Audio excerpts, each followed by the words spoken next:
PBBM inihayag ang galit ng sambayan ng Pilipino nang ipatawag ang Chinese ambassador. Idetalye mo balitang yan, RH52, Enyel Parrosa. Enyel.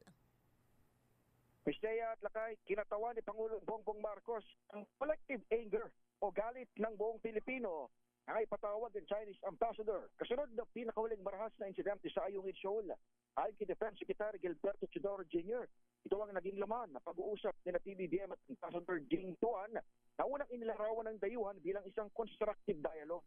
Sabi ni Chodoro, tumindig si PBBM para sa karapatan ng mga Pilipino alinsunod sa ligang batas.